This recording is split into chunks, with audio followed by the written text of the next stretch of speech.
आपको कोई सुखी कर सकता है तो आप हैं।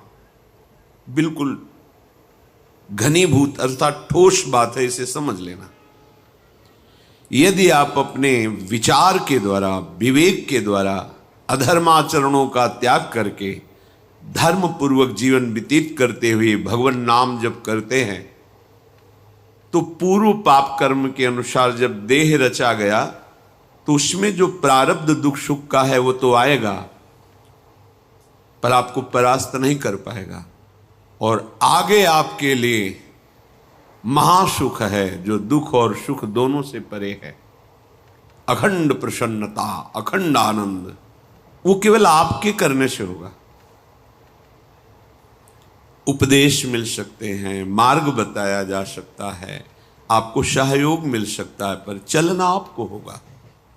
यदि आप नहीं चले तो ये कहीं भ्रम हो कि मैं कहीं जाऊं और मेरी दुख निवृत्ति हो जाए, तो इस भ्रम को छोड़ देना आप।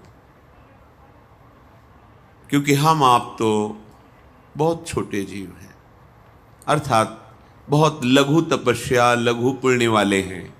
हम उन महापुरुषों की बात करते हैं जिन्होंने आजीवन ऐसा तप संचय किया, फिर भी उनके शरीर में भारी से भारी दुख देखे गए।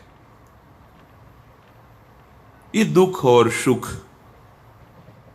एक भ्रमात्मक इंद्रजाल है माया का, ना दुख है न सुख है।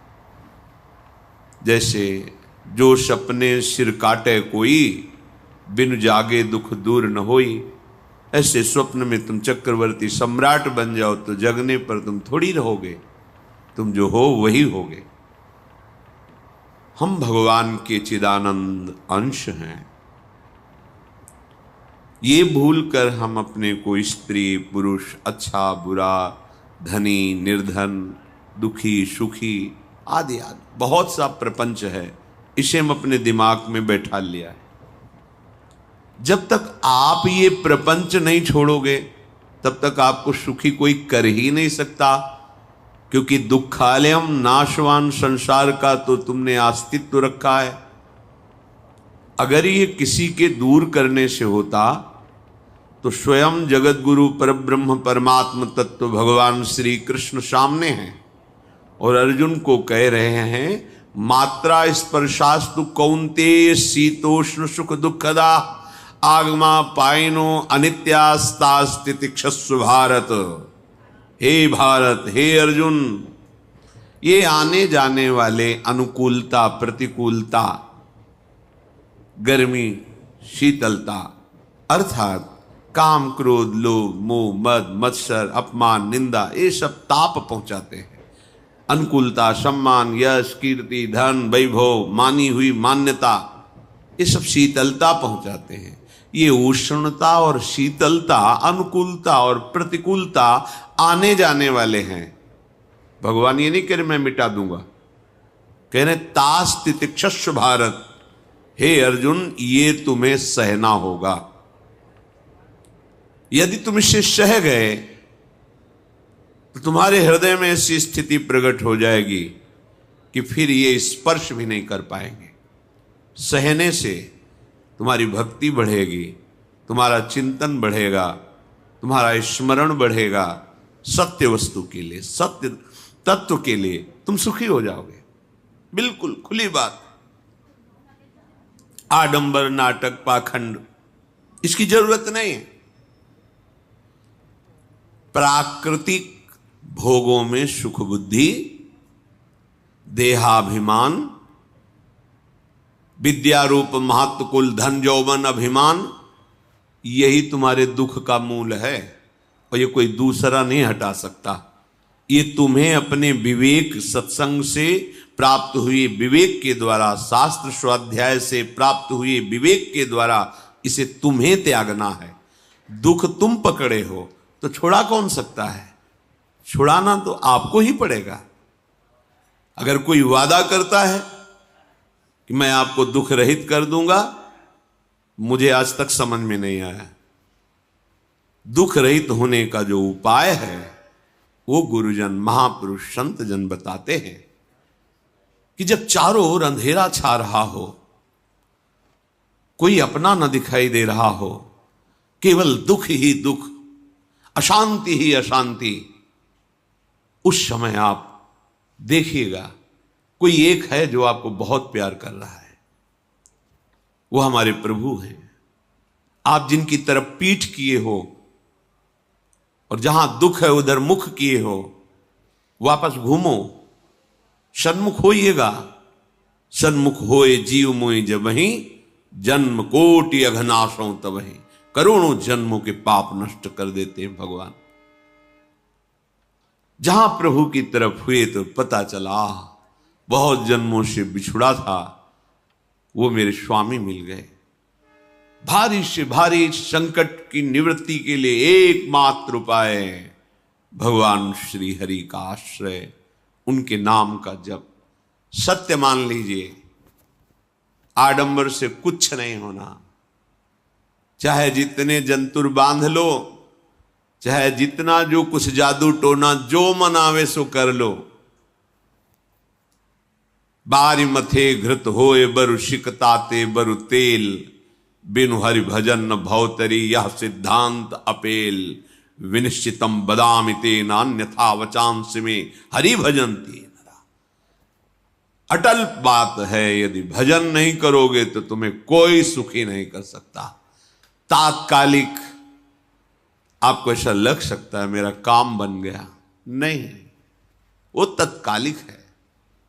हमारा काम बनना तो तब होगा जो हमारा आवागमन मिट जाए, सदा सदा के लिए मुझे ऐसी वस्तु प्राप्त हो जाए कि जहां चाह ही खत्म हो गई, जहां दुख ही खत्म हो गया। वो हमारा स्वरूप है, वो हमारे आराध्य देव हैं। प्रार्थना मान लीजिए, भटकाव से बचिए।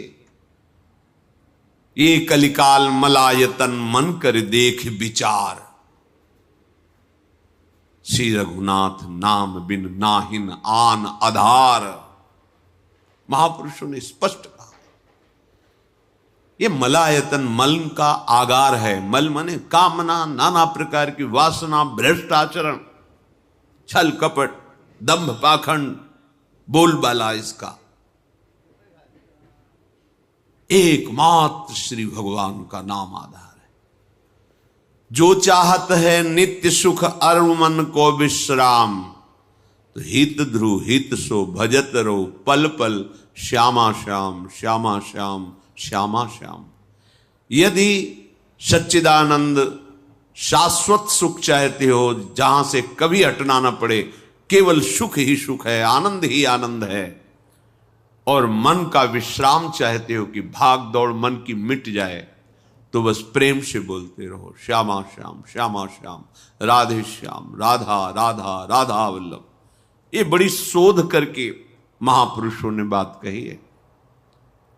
यदि आप भजन नहीं करते तो आप दिमाग में लिख लीजिए, चाहे अपनी नित्य डायरी में लिख लीजिए, जो आप दिनचर्या लिखते हैं। आपको कहीं भी कभी भी कोई भी सुखी नहीं कर सकता, गांठ बांध लीजिए। भटकने की जरूरत नहीं है।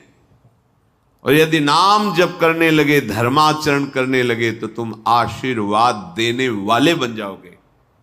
सातरति सातरति सा लोकांतारयति। ध्यान दीजिए, वो तर जाता है, वह तर जाता है, वो लोकों को तार देता है। जब पृथ्वी में भयंकर पापाचरण की वृद्धि हुई, असुरों के द्वारा प्रेरित होकर के जहां भी धर्माचरण, नाम कीर्तन, यज्ञ, हवन, होम, ऋषि मुनि विध्वंस कर दो, क्या हुआ? कोई दूसरा दिखाई दिया क्या? नहीं, किसी की सामर्थ्य नहीं थी। सब मिलकर के ब्रह्मा जी के पास गए, जो ईश्वर कोटि के महापुरुष, सबने ब्रह्मा जी से प्रार्थना की। ब्रह्मा जी ने कहा, हम भी जिनके सेवक हैं, वही प्रभु अब हमारे दुख का निवारण कर सकते हैं। सोचो, आप किसी और से दुख निवृत्त कराना चाहते हैं?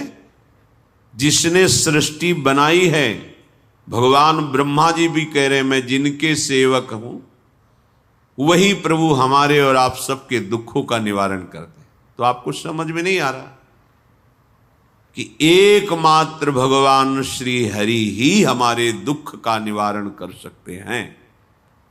हमें कहीं भागने दौड़ने की जरूरत नहीं है। साधु समागम इसलिए किया जाता है कि हृदय पवित्र हो जाए, पवित्र हृदय की पहचान बुद्धि में विवेक का प्रादुर्भाव हो जाए और विवेक से मोह का नाश करके हम निरंतर प्रभु के प्रेम में डूबे, भजन में डूबे। सबने एक साथ मिलकर के विचार किया कि महासुख सिंधु प्रभु से विनय करनी तो कहां जाया जाए, वैकुंठ चले, किसी ने कहा क्षीर सागर चले। अपनी अपनी भावना व्यक्त कर रहे थे। तेहि समाज गिरजा में रहेऊ, अवसर पाई वचन एक कहेऊ, हरि व्यापक सर्वत्र समाना, प्रेम ते प्रगट होई मैं जाना। हे गिरिजा, परम वैष्णवाचार्य भगवान महादेव जी कहते हैं, उस देव समुदाय में हम भी थे। हमने कहा कि हमारे तो हृदय में बात ऐसी आती है कि कहीं भागने की जरूरत नहीं है। हरि व्यापक सर्वत्र समाना, जैसे वो वैकुंठ में विराजमान है, क्षीर समुद्र में विराजमान है, ऐसे कण कण में विराजमान है। बस तुम प्रेम से पुकारो, जहां पुकारोगे वहीं प्रभु प्रकट हो जाएंगे।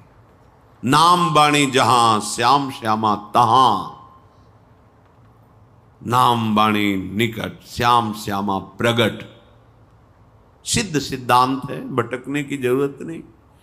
जहां हो वहीं से प्रिया प्रीतम का नाम पुकारो, नाम कीर्तन करो, उनकी लीलाओं का गायन करो, सबको सुख देने की भावना करो। देखो तुम्हारी दृष्टि बदलती चली जाएगी, भगवत साक्षात्कार करने की योग्यता आने लगेगी। ऐसा ही हुआ। सबने मिलकर के श्री भगवान को विनय पूर्वक आर्त भाव से पुकारा। आकाशवाणी हुई, निर्भय हो जाओ, निश्चिंत हो जाओ, मैं स्वयं अपने अंशों के सहित अवतार लेकर इस भूमि का भार हरण करूंगा। तुम सब बड़े बड़े जो देवता हो, जाओ हमारी लीला में सुख लेने के लिए सब वृक्ष वानर आदि का रूप धारण करो। ब्रह्मा जी, महादेव जी, बड़े बड़े ईश्वर कोटि के लोकपाल बहुत प्रसन्न हुए, क्योंकि भगवद वाणी सत्य है, त्रिकाल सत्य है। सबको विश्वास हो गया कि अब मारा तो जाएगा ये महासुर, जिसको लगता था कोई ना मंत्र के द्वारा मार सकता है ना अस्त्र के द्वारा मार सकता है। स्वयं श्री भगवान पधार रहे। भगवान ने जो निरंतर भजन प्राण रहते हैं, कश्यप जी, अदिति जी, वो भगवान के वात्सल्य में भरे थे। प्रभु जब प्रकट हुए तो उनसे कहा, मुझे आप जैसा पुत्र चाहिए। प्रभु ने कहा कि मेरे जैसा तो मैं ही हूं, अद्वितीय हूं, दूसरा कोई है नहीं, मैं ही अवतरित होऊंगा। भजन में देखो कितनी सामर्थ्य है। जगत पिता को पुत्र रूप में प्राप्त कर रहे हैं।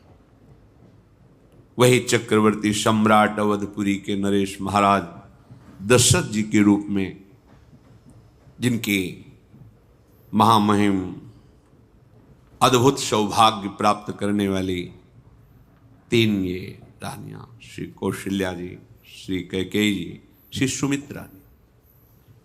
भगवान वशिष्ठ जी इनके गुरुदेव हैं। प्रायः बड़े बड़े महान जो राज्य पालक रहे, उनके ऊपर, राजा के ऊपर महाराजा विराजमान रहे। ऊपर से स्वर्गलोक आदि लोकों से भी यह शिक्षा मिली है। देवराजेंद्र तो भगवान बृहस्पति, दैत्यराज बलि तो भगवान शुक्राचार्य, जनक जी तो सदानंद जी महाराज, दशरथ जी तो वशिष्ठ जी महाराज। ऐसा था, क्योंकि जहां हमारा विवेक काम नहीं करता, वहां ये ब्रह्मबोध संपन्न महापुरुष तत्काल हमको संभालते हैं। महाराज दशरथ जी के हृदय में प्रबल लालसा हुई कि अब अवस्था व्यतीत होती जा रही है, पर जो गृहस्थ धर्म का परम लाभ है वो तो हुआ ही नहीं। वशिष्ठ जी के चरणों में प्रणाम करके कहा, भगवान एक ही बात की असंतुष्टता है, हमारे कोई पुत्र नहीं है। वशिष्ठ जी ध्यानस्थ हुए, ध्यान में देखा और उनका, तुम्हारा जैसा सौभाग्य अन्य का किसी का नहीं हो सकता। तुम्हारे यहां स्वयं सच्चिदानंद भगवान श्री हरि अपने अंशों के साथ अवतरित हो रहे। श्रृंगी ऋषि को बुलाया गया, पुत्रेष्टि यज्ञ करी, उसमें साक्षात भगवान अग्निदेव प्रकट होकर के खीर दिया और कहा अपनी रानियों को पवा दीजिए। वशिष्ठ जी के आज्ञा के अनुसार उस खीर को 2 भाग में किया। प्रथम भाग श्री कौशल्या जी को दिया, जो दूसरा भाग था उसके 2 भाग किए, उसका 1 भाग कैकेयी जी को दिया। अब जो 1 भाग बचा उसके 2 भाग किए और वशिष्ठ जी की आज्ञा के अनुसार एक माता कौशल्या जी को, एक कैकेयी जी को दिया।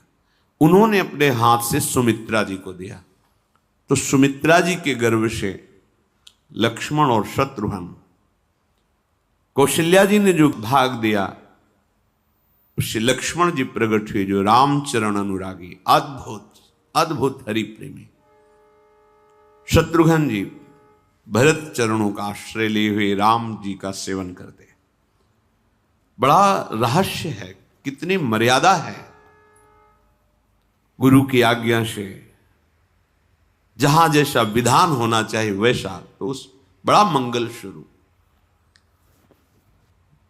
ये महामहिम जगत पावन करने वाली माताएं मानो अपने गर्भ में अखिल ब्रह्मांडों के स्वामी को धारण किए हुए हैं, जिनके गर्भ में अनंत ब्रह्मांड वास करते हैं, उन प्रभु को अपने गर्भ में धारण करने का अनुभव कर रहे हैं। महाराज दशरथ बहुत प्रसन्न है। ये जीवन का परम लाभ है। प्रभु हमारे कोई भी हो, माता पिता भाई बंधु सखा पति प्रीतम पुत्र, कुछ भी, ये तो ऐसे करुणामय कोई भाव रख लो और गाढ़ भाव कर लो तो आपको अनुभव कराने लगेंगे। जिस भाव से आप देखोगे कैसा सुख महाराज दशरथ जी को हो रहा होगा, जिनको गुरुदेव से पता है कि स्वयं भगवान पधार रहे। प्रतिपल इनके दर्शन करके कौशल्या जी, कैकेयी जी, सुमित्रा जी के प्रेम पुलकित रहते हैं। दशरथ जी, अहो भाग्य, साक्षात भगवान पधार रहे। समय व्यतीत हुआ, जोग लगन गृह बार तिथि, सकल भये अनुकूल, चर अरु अचर हर्ष जुत, राम जन्म सुख मूल। ठीक योग लगन ग्रह वार तिथि सब अनुकूल हो गई। कब? जिसके हृदय में प्रभु का प्रकाश हो जाता है। जो प्रभु के भजन में रहता है तो योग लगन ग्रह वार तिथि नक्षत्र सब अनुकूल हो जाते हैं। जो पे कृष्ण चरण मन अर्पित, तो करी हैं का नवग्रह रंग। सब ग्रह नक्षत्र वार तिथि, ये जितने भी विघ्न कारक या शुभ कारक है, ये सब शासन में रहते हैं जिसके हृदय में भगवान नाम चल। जिते विनायक शुभ अशुभ, ये विघ्न करे नहीं कोई, क्योंकि भगवान का नाम चल रहा है, हृदय में भगवान प्रकाशित हो गए हैं, परमानंद अनुभव होता है। ऐसे भगवान जगत में प्रकट हो रहे। ये तो कभी कभी अवतार होता है, पर ये अवतार होता ही रहता है। भगत के हृदय रूपी महल में अवतार होता रहता है। जो निरंतर भगवत चिंतन परायण अपने अहम को भगवान के चरणों में समर्पित किया, तो भय प्रकट कृपाला, यही हृदय में प्रकाशित हो जाते हैं। हृदय में ही दिव्य वृंदावन प्रिया प्रीतम दिव्य लीला। चैत्र का महीना, नवमी तिथि, शुक्ल पक्ष, अभिजीत मुहूर्त, ठीक दोपहर का समय 12 बजे सब लोगों को परमानंद प्रदान करने वाले प्रभु पधारे। शीतल मंद सुगंधित वायु बह रही है, देवताओं की दुंदुभियां बज रही, पुष्पों की वर्षा हो रही, बड़े बड़े ऋषि मुनि नृत्य कर उठे। जैसे साधना को फल मिलता है हृदय आनंद में, आज समस्त साधनाओं के फल स्वयं मंगल मूर्ति प्रभु पधार रहे। सब महात्माओं का, संतों का हृदय अलौकिक आनंद से भरा हुआ है। पृथ्वी जितनी दिव्यता है सब प्रकाशित कर दी। रस भरे फल, औषधियां, दिव्य मणियां, रत्न जो छुपाए हुए अपने गर्भ में थी, प्रभु आ रहे, सब प्रकाशित कर दी। जलधाराएं जो सूखी हुई थी वो भी।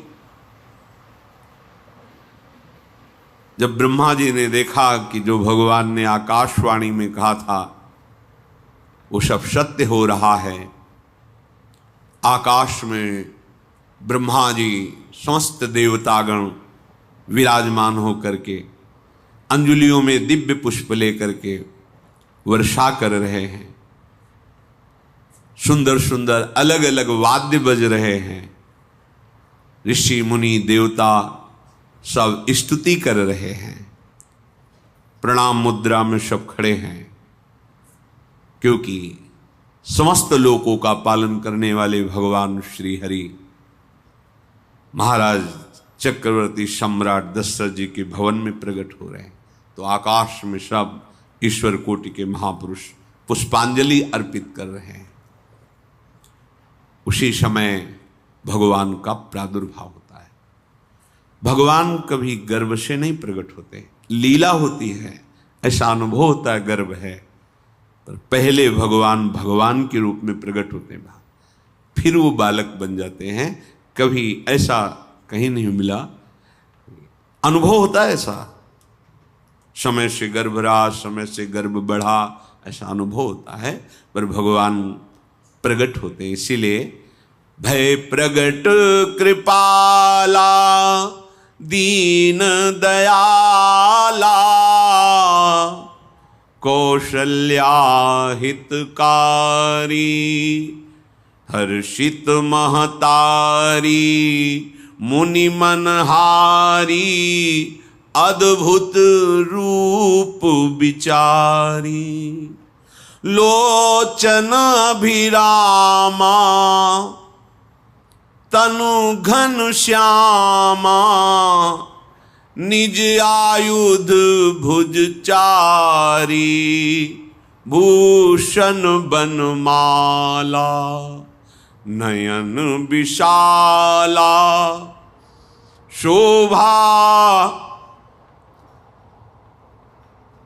सिंधु खरारी कह दुई कर जोरी अस्तुति तोरी केहि विधि करो अनंता माया गुण ज्ञाना तीत अमाना वेद पुराण भनंता करुणा सुख सागर सब गुण आगर जेहि गावहि श्रुति संता सो मम हित लागी जन अनुरागी भयउ प्रगट श्रीकंता ब्रह्मांड निकाया निर्मित माया रोम रोम प्रतिवेद कहे मम उर्षो बाशी यह उपहासी सुनत धीर मति थिर न रहे। उपजा जब ज्ञाना प्रभु मुस्काना, चरित बहुत विधि कीनी चहे। कही कथा सुहाई मातु बुझाई, जेहि प्रकार सुत प्रेम लहे। दीनों पर दया करने वाले, बात समझिए। बहुत तपस्या है, बहुत गुण है, बहुत बड़े साधक हो, बहुत बात अभी नहीं बनी। दीनों पर दया करने वाले। अगर हमारा भजन साधन बन रहा है, हमें भगवत चर्चा कथन श्रवण का सौभाग्य, धाम नाम रूप लीला, ये मेरे प्रभु की हेतु की कृपा है। आप एक बार भी राधा नहीं बोल सकते, कृष्ण नहीं बोल सकते, एक मिनट भी आप नहीं आ सकते, ये केवल मेरी लाडली की कृपा है। हृदय में किंचन मात्र गर्व नहीं, अभिमान नहीं।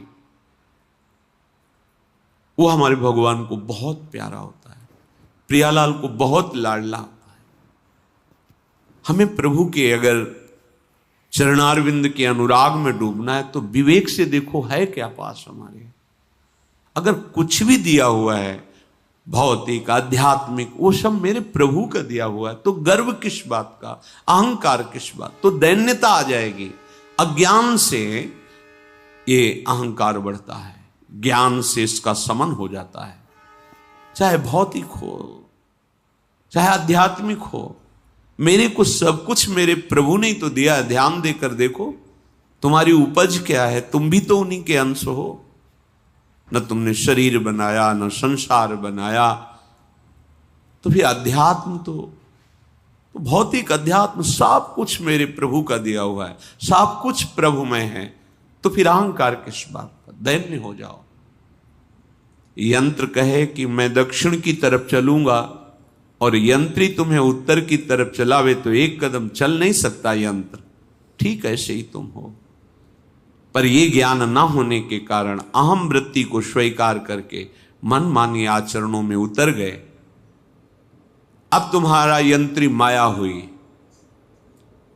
यंत्रारूढ़ानि मम मायया।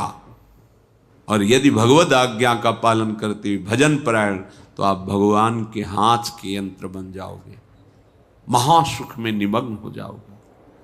जो दीनों पर सदैव दुलार करते हैं,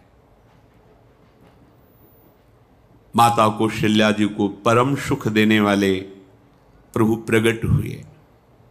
मुनियों के मन का हरण करने वाले प्रभु को सामने देख करके कौशल्या जी आनंद मगन हो गई। प्रभु कहां? सामने। आनंद क्यों मगन? नेत्रों से अश्रुधारा चल रही कौशल्या जी के सामने देखा, श्याम सुंदर विराजमान है, लोचन अभिरामा तनु घन श्यामा। ऐसी अद्भुत श्यामता त्रिभुवन में नहीं, ब्रह्मा जी की बनाई हुई नहीं कोई ऐसी श्यामता जिससे उदाहरण दिया जाए कि प्रभु के श्रीअंग की श्यामता कैसी है। वो बस संकेत के लिए चंद्र शाखा न्याय के अनुसार भले कह दे, नहीं प्राकृतिक ऐसी रचना ही नहीं है जो हमारे प्रभु की इंद्रनीलमणि श्याम मनोहर वो है ही नहीं। वो सामने देख रहे कौशल्या जी, ये भजन का प्रभाव है। अरविंदाक्ष कमल नयन, देखते ही चित्त चुरा जाए, ऐसे नेत्र हैं प्रभु के। अजान बाहु लंबी भुजाएं। और जब प्रभु जहां प्रकट होते हैं, चाहे वो कंस कारागार हो या अवधपति का महल हो, पहले वैभव से प्रकट होते हैं। ऐश्वर्य स्वरूप, समस्त आयुध, समस्त वैभव, दिव्याभूषण, बनमाला, चार भुजाएं, शोभा के समुद्र, आसुरी वृत्तियों का, भावों का, व्यक्तियों का नाश करने के लिए प्रभु प्रकट हुए। इसीलिए प्रभु से भी बढ़कर प्रभु का नाम है। वो व्यक्ति का नाश नहीं करता, वो वृत्ति का नाश करके भगवत दासत्व प्रदान कर देता है। बहुत अपार महिमा भगवान नाम की है, प्रभु के नाम की है। प्रभु प्रकट होते हैं तो दुष्टों का विनाश करते हैं, लेकिन प्रभु का नाम जिसके हृदय में प्रकट होता है दुष्टता का नाश करके उसे जगत पावन करने वाला बना देता है। तीर्थी कुर्वन्ति तीर्थानि, वो जहां चरण रख दे उसे निष्पाप कर देता है। भूमि को, वायु को निष्पाप कर देता है जिसकी जिह्वा पे नाम चलता है। मैया ने देखा कौशल्या जी ने जगत के स्वामी सामने विराजमान, दोनों हाथ जुड़ गए। हे अनंत, मैं कैसे आपकी स्तुति करूं? वेद पुराण ये सब स्तुति करते हुए हार गए, नेति नेति कहकर आपका पार नहीं पाए। माया से, गुणों से, ज्ञान से भी आप परे हैं, असीम हैं, अनंत हैं। श्रुतियां संतजन सदैव आपका यश गान करते रहते हैं। हे दया के समुद्र, हे शब्द, सुखों के धाम, गुणों के धाम, भक्तजन सदैव आपका गान करते रहते हैं। आज वही प्रभु मेरे सामने प्रकट हैं। हे श्रीपति, आप मुझे सुख प्रदान करने के लिए मेरे नेत्र गोचर हुए। अरे जिनके रोम रोम में अनेकों ब्रह्मांड वास करते हैं, एक रोमकूप में अनेकों ब्रह्मांड वास, वो प्रभु मेरे पुत्र कहलाए, ये तो हंसी की ही बात है। मेरी बुद्धि विचलित हो रही। कहां आप असीम महिमा अनंत विराट, आप मेरे पुत्र। जब ऐसा वर्णन कर रहे तो प्रभु मुस्कुराए।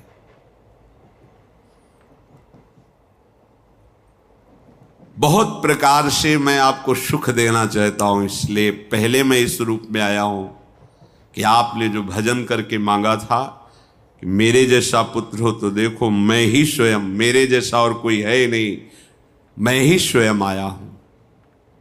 तुम्हें याद है? याद, स्मृति आई। हाँ प्रभु। फिर प्रभु अब इस रूप में नहीं। माता पुनि बोली सोमति डोली, तजहु तात ये रूपा, की जैसी सुलीला अति प्रियशीला, यह सुख परम अनूपा।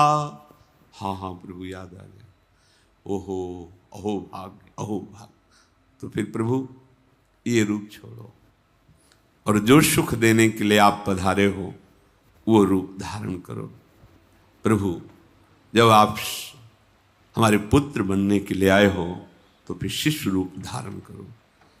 जो ही माता कौशल्या जी ने ऐसे वचन उचारे तो सुनी बचन सुजाना, रोदन ठाना, होई बालक सुरभूपा, यह चरित जिगावहीं, हरि पद पावहीं, तेन परहीं भवकूपा।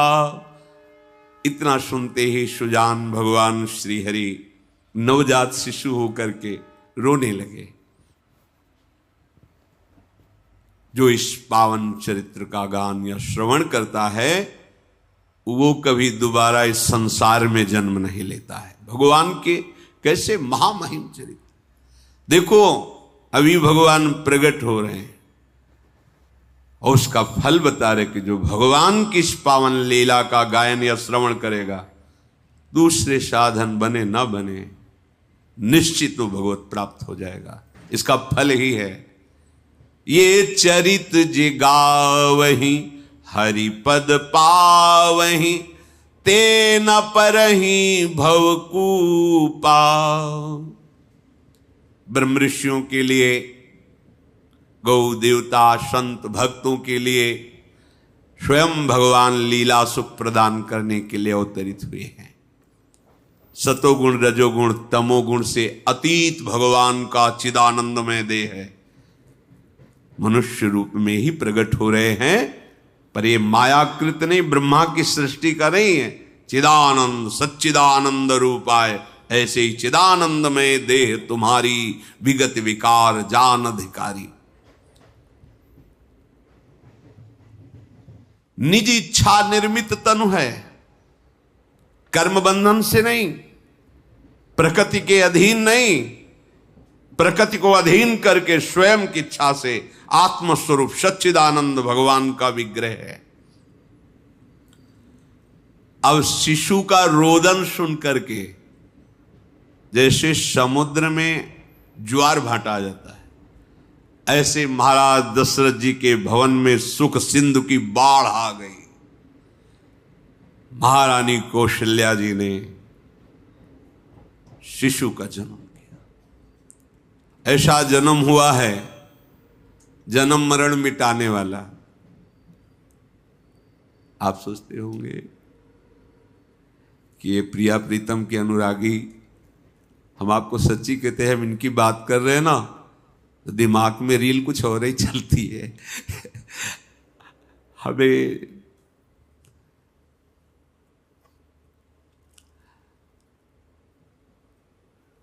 आनंद की उमगन मेरे प्रभु हैं।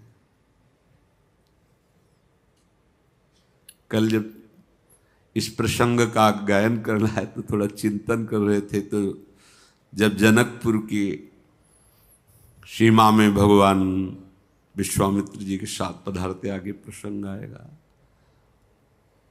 और जानकी जी जब पुष्प वाटिका में प्रभु की जब दृष्टि पड़ती है और दोनों दृष्टि मिलती है, तो उस समय दिखाई दे रहा था इतना भी अंतर नहीं था, इतना भी अंतर नहीं था। तो बता रहे प्रिया प्रीतम, इतना भी अंतर है। उनके जब नेत्रों में केवल देख रहे थे तो वही नेत्र थे, रूप और स्थान अलग था, लेकिन नेत्रों में वही था जो देखते, जो यहां देखते वही वहां दिखाई दे रहा था।